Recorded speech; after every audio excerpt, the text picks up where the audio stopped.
गुरु भक्ति योग दैवी गुणों का विकास करने वाला महान रहस्य गुरु भक्ति योग में निहित है। जो शिष्य अपने गुरु के चरण कमलों में संपूर्ण आत्मसमर्पण करता है, उसे गुरु स्वयं ही सब दैवी गुण प्रदान करते हैं। जो अपने मन पर संयम रखकर ध्यान नहीं कर सकते, उनके लिए तो गुरु भक्ति जगाकर गुरु सेवा करना ही एक उपाय है। गुरु शिष्य की मुश्किलों एवं अवरोधों को जानते हैं, क्योंकि वे त्रिकालक ज्ञानी हैं।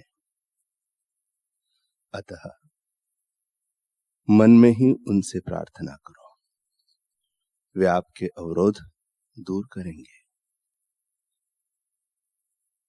गुरु का दर्शन अंधकार का सर्वथा नाश करता है और असीम आनंद देता है। भगवान आपका कल्याण करें और आप सब गुरु भक्ति जैसे दुर्लभ दैवी गुण का विकास करो। भगवान स्वयं ही आचार्य के रूप में दिखते हैं। वे मानव के स्वरूप में प्रत्यक्ष दर्शन देते हैं अथवा ब्रह्मनिष्ठ महान ज्ञानी के रूप में दर्शन देते हैं।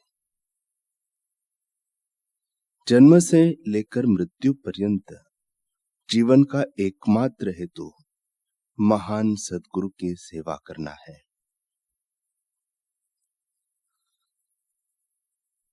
उड़िया बाबा जी का जीवन चरित्र हम सुन रहे थे। वे कहते हैं, कर्णावास में उड़िया बाबा जी शरद पूर्णिमा तक रहे। फिर गंगा जी की दूसरी ओर आहरनपुर नामक गांव में चले गए। यहां भिक्षा का बड़ा कष्ट था।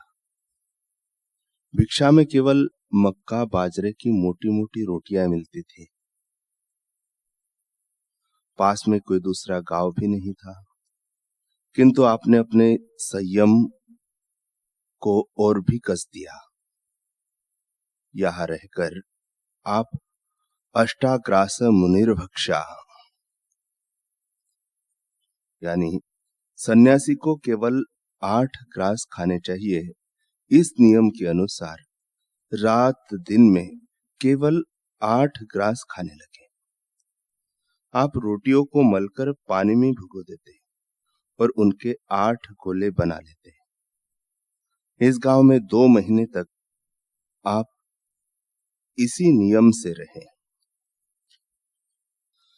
आहरनपुर से गंगा तट के कई गांवों में विचरते हुए आप चतुर्मास के लिए फिर रामघाट गए।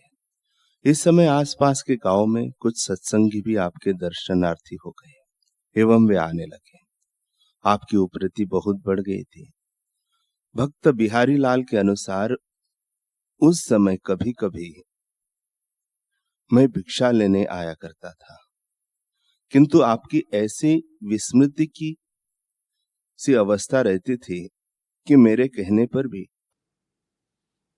आप स्वयं भोजन नहीं करते थे।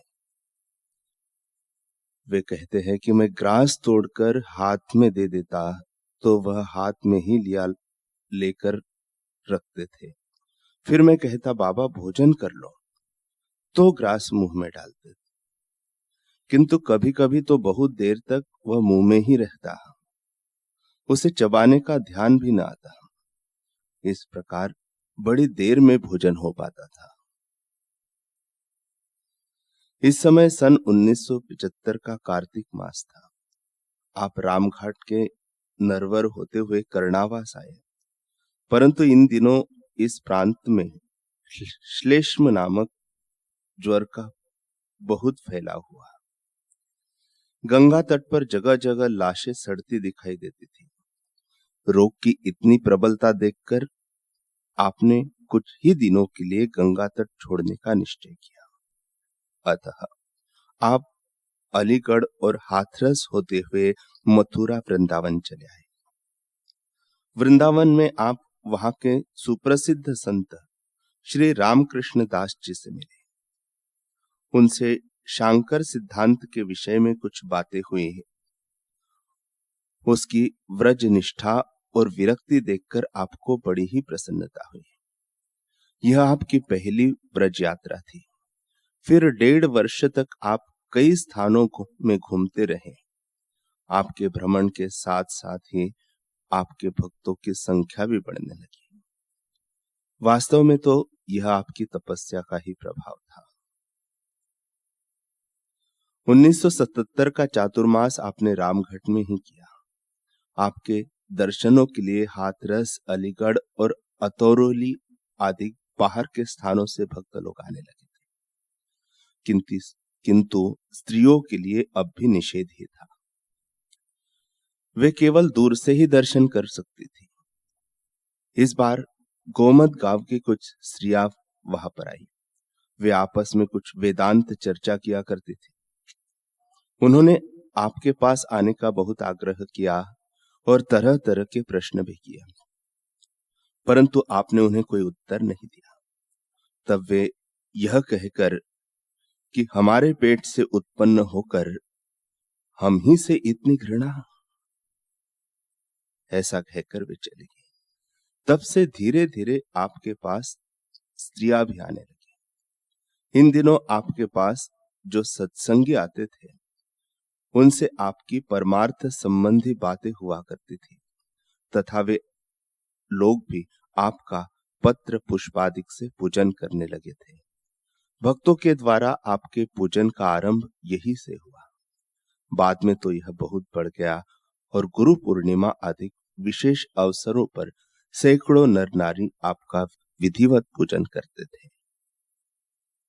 आप श्री यद्यपि शांकर संप्रदाय के सन्यासी थे और आपकी निजी साधना भी अद्वैत परक ही थी, तथापि आप किसी भी संप्रदाय या मतवाद की संकुचित सीमा में बंधे हुए नहीं थे। आप तो सबके थे और सब आपके थे। वास्तव में तो सच्चे संतों का स्वरूप यही होता है कि वे सर्व जनों के हितकारी और सर्व के प्रिय होते हैं।